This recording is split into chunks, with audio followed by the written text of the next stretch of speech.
Ce travail de recherche s'intéresse à l'électrodianisation. Elle représente la combinaison de deux procédés bien connus, l'électrodialyse et la résine échangeuse d'ions. Cette technique concurrence sérieusement les procédés conventionnels de déminéralisation. Bien que les phénomènes de transport et les mécanismes de dissociation de l'eau restent encore sujets à de nombreuses discussions, son champ d'application s'est considérablement élargi. Dans cette étude, une attention particulière a été portée à l'influence de la nature du sel sur les performances du procédé. La déminéralisation a été réalisée avec des solutions de sel de concentration 6 puissance -3 normale, circulant en simple passe. L'influence du débit sur l'efficacité et sur le transfert de masse pour les différents sels examinés est donnée par les figures 1 et 2 respectivement. On remarque sur la représentation en coordonnées bilogarithmiques de la figure 1 que la variation du taux d'élimination du sel en fonction du débit est linéaire et ceci quel que soit le voltage imposé et le sel considéré.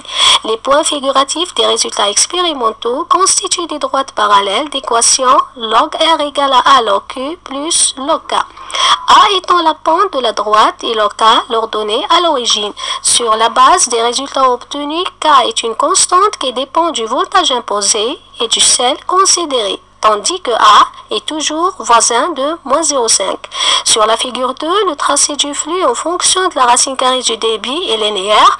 La courbe est reproductible à différentes tensions appliquées avec les différents sels examinés. L'équation correspondante dans ce cas est J égale K fois racine carrée de Q.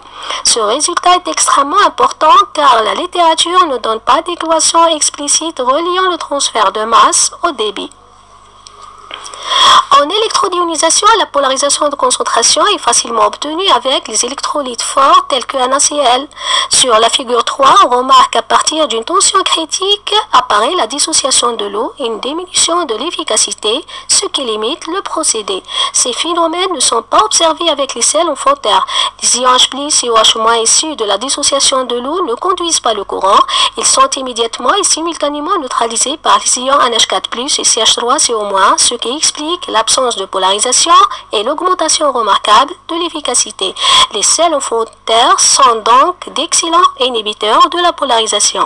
Les résultats obtenus contribuent à une meilleure connaissance du procédé EDI.